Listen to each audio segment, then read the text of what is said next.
Imagine a city within a city, shrouded in mystery and reserved for the most powerful rulers of a great empire. This was the Forbidden City, or Zijincheng in Chinese, in the heart of China's capital, built by the Ming Emperor Zhu Di, known as the Yongle Emperor.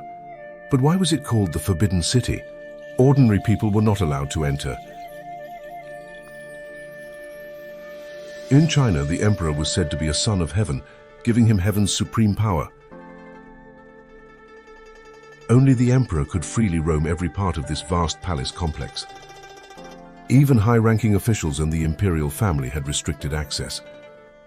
Gaining entry did not mean you were free to leave. For 500 years, the Forbidden City served as China's ceremonial and political heart. It was home to 14 Ming and 10 Qing Chinese emperors. Let's delve into its rich history and the secrets that lie within its walls.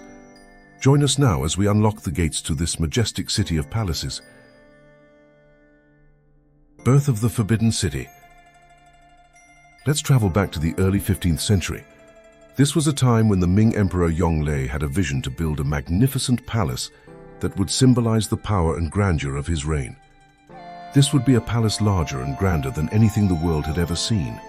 Construction began in 1406 and took 14 years to complete in 1420. Its construction required a workforce of 1 million workers and materials sourced from across China. Forbidden City, size and facts. As its name suggests, the Forbidden City is a micro-city in its own right. It is the world's largest palace complex, covering more than 775 million square feet, 720,000 square meters, or an area of 178 acres or 72 hectares.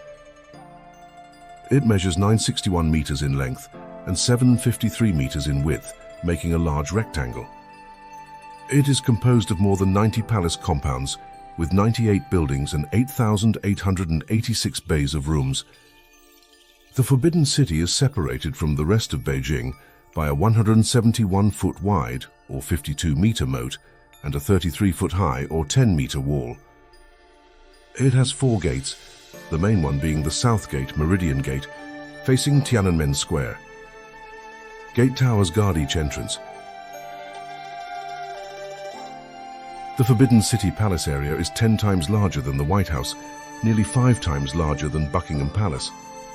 To get an idea of its size, just picture an area as large as 100 football fields.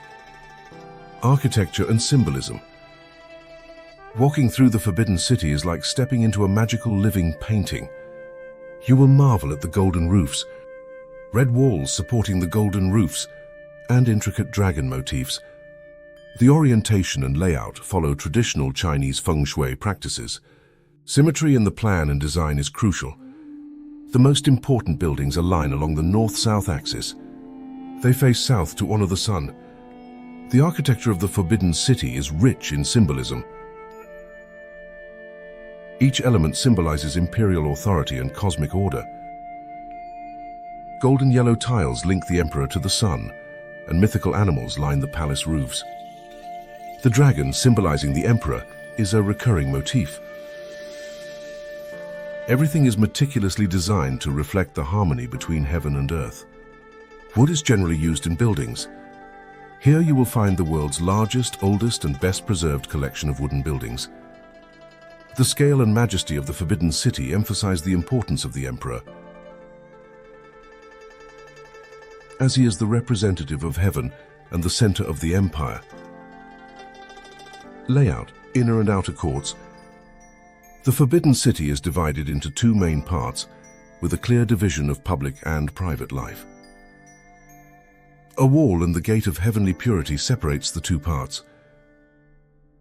The outer court, with its grand palace compounds, was the realm of state affairs, accessible only to men. This included the Meridian Gate, the Hall of Supreme Harmony, the Hall of Central Harmony, and the Hall of Preserving Harmony. All were used for government functions and ceremonies. The Hall of Supreme Harmony, the tallest and most majestic building, was where emperors held court.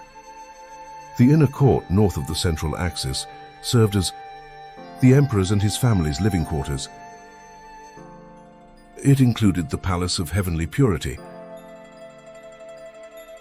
the Hall of Celestial and Terrestrial Union, and the Palace of Earthly Tranquility. In addition to the palaces, the inner court also contained many beautiful smaller buildings and laneways. Everything was on a smaller, more human scale. The adjacent imperial garden provided a peaceful retreat for the emperor. Secrets and stories of the palaces. Behind the grand facade of the Forbidden City lies a labyrinth of stories and secrets.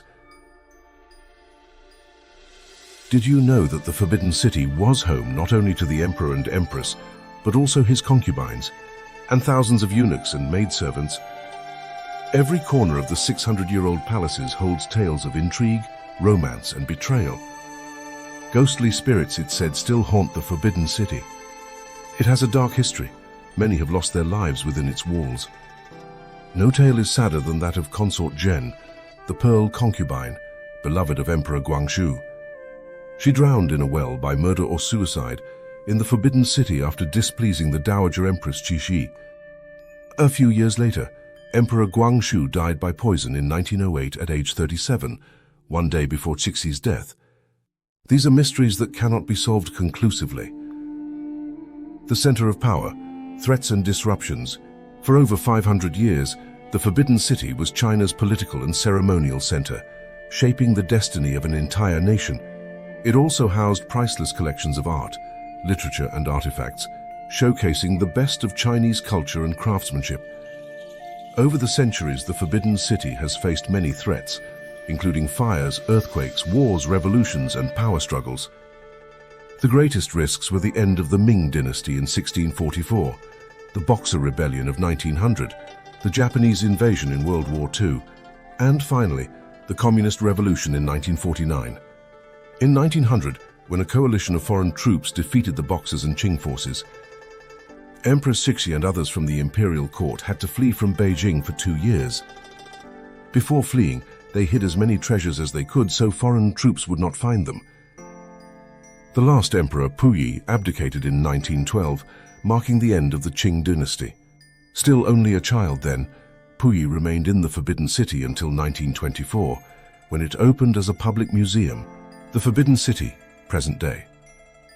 Since the last emperor's departure, the Forbidden City has endured despite more war and revolution. In 1987, it became a World Heritage Site and now receives millions of visitors from around the world. What do you think of your historical journey today? The Forbidden City invites you to step back in time and immerse yourself in its timeless beauty. It is more than just a historical relic. It is a symbol of China's enduring legacy and cultural richness. Thank you for joining us on this journey into the heart of China's history. Please like, subscribe, and hit the bell icon to hear about future videos.